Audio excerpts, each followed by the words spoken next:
Structure of bone or osseous tissue. Bone is highly calcified, solid, hard and rigid connective tissue. So here, this is responsible for giving support as well as movement and for attachment of muscles with that of tendons. And our limbs also help us to bear the weight. And it also gives the protection such as the skull which encloses the brain, the vertebrae which encloses spinal cord and the rib cage which encloses the thoracic organs. And it consists of high amounts of minerals like calcium and phosphorus and released as ions into the blood as needed. It is made up of high deposition of calcium salts as well as collagen fibers. And it encloses a cavity called as bone marrow, and it has the host of hematopoietic stem cells which is responsible for synthesis of different types of blood corpuscles. And bones are being classified into different types in human body. It may be the long bone or it may be short or flat bones or irregular bones. Coming to the different types of organs which are present in different types of organisms, it is again classified into cartilage bone, investing bone, sesamoid bone and visceral bone. Cartilaginous bone are being formed by the ossification of cartilage. Best example for that is the bones of limbs, the girdles as well as the vertebrae are being formed are called as cartilaginous bones. Investing bones are being formed by ossification of embryonic mesenchyme, and that is seen in most of the bones of cranium. Sesamoid bone is being formed by the ossification of tendons, that is the patella or knee cap. And visceral bones are being formed by the ossification of soft tissue, and this we can see in ruminants' heart, os chordates and os penis, that is the glans penis of many mammals such as rodents, bats as well as carnivores. In coming to the type of cells which are present in the bone. Bone consists of the three types of cells. They are the osteoblasts, osteocytes and osteoclasts. Osteoblasts are the immature bone cells and they are responsible for the formation of the bone, and they produce and secrete organic components, and they also secrete minerals like hydroxyapatite, calcium phosphate and calcium carbonate, and can no longer divide. Osteocytes are the major cells of the bone tissue, and they are the mature bone cells, and they maintain the bone and trapped in their own secretions. Mature bone cells are called as osteocytes. Immature bone cells are called as osteoblasts. Osteoclasts are phagocytic cells and they are involved in reabsorption of bone, that is demineralization. Okay, if the what are the components which are present in the bone are again reabsorbed by the cells called as osteoclasts. So here you can see that is the stem cells are being differentiated into pre-osteoblast cells. Pre-osteoblasts are developed into osteoblast, and they are responsible for the formation of bone. And these osteoblasts are again developed into osteocytes. The mature bone cell are called as osteocyte. The precursor of this is osteoblast, or they form the bone. The mature bone cells are called as osteocytes. And after that, coming to the other type, that is osteoclast, they are responsible for reabsorption of bone. If any tissue is being damaged or worn out, from that the nutrients are being reabsorbed by this osteoclast. And these are being developed from the monocytes. Okay, so we call them as the phagocytic cells, and they are responsible for maintaining the bone from any phagocytic infection.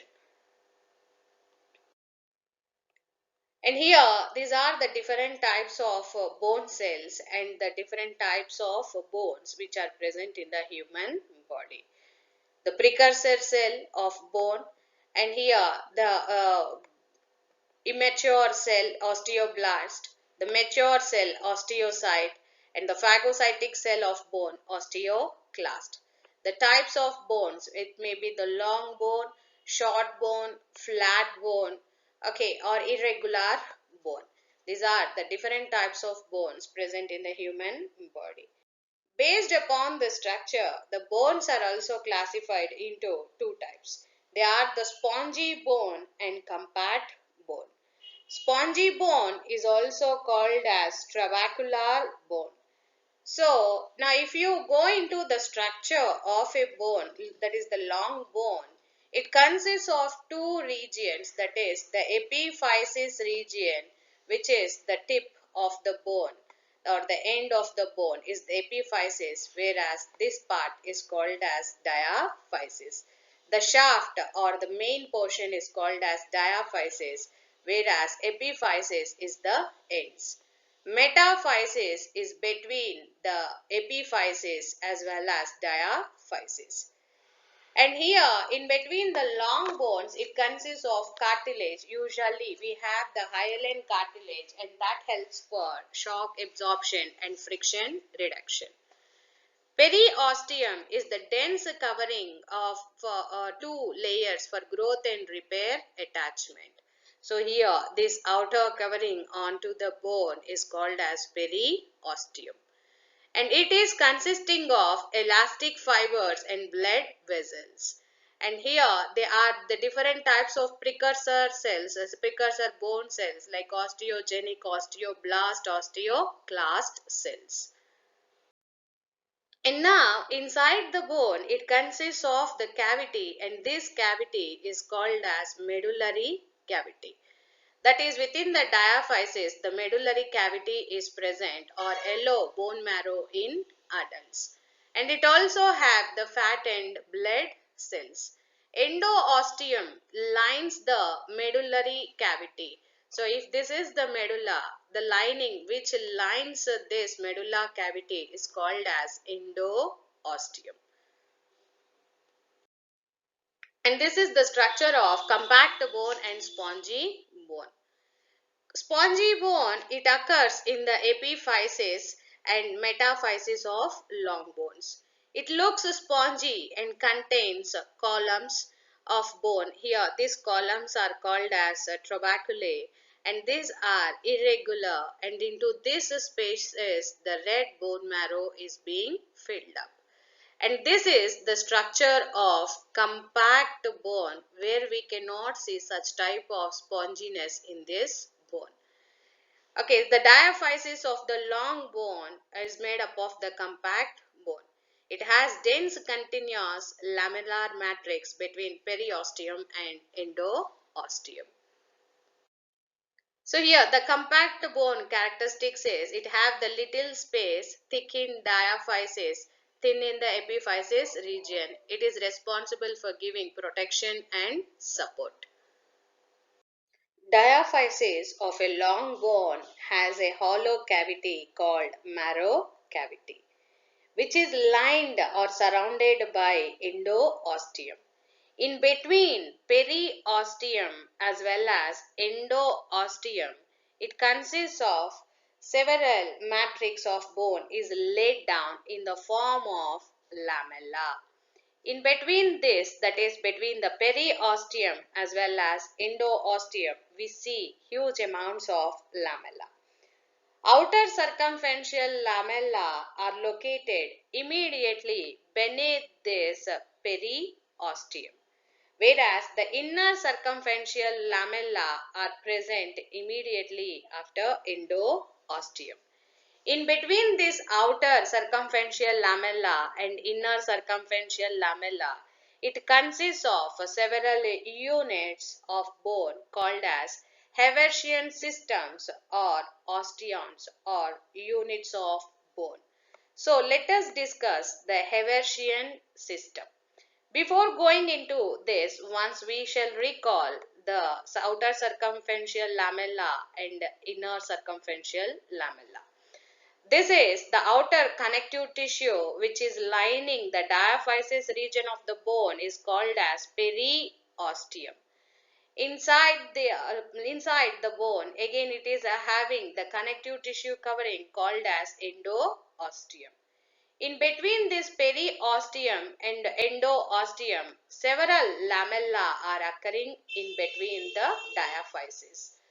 So the circumferential lamella which is present towards the periosteum is called as outer circumferential lamella, and the lamella which is present towards the endoosteum is called as inner circumferential lamella. In between this outer and inner circumferential lamella, there exists the several units or several Haversian systems are existing. And these are also called as osteons or units of bone. The spaces between the Haversian system are being filled up by a fluid called as interstitial lamella. It contains an artery, that is the Haversian canal. The Haversian canal consists of an artery, a vein and a lymphatic vessel. The Haversian canal is surrounded by a concentric lamella, and a small fluid filled spaces are present and they are called as lacunae. And here the lacunae are being joined by canaliculi, and they are responsible to connect the lacunae, that is the little canals, for transportation of nutrient and waste distribution. And this, each lacunae encloses an osteocyte, inactive form of osteoblast. So this makes the cytoplasmic processes of osteocytes extend through the canaliculi and get interconnected into a network of cells.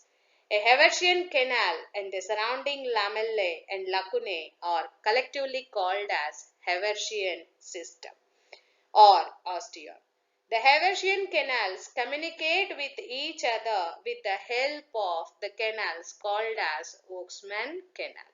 So all these canals are being joined, that is the central canals are being joined to a common canal called as Oaksman canal.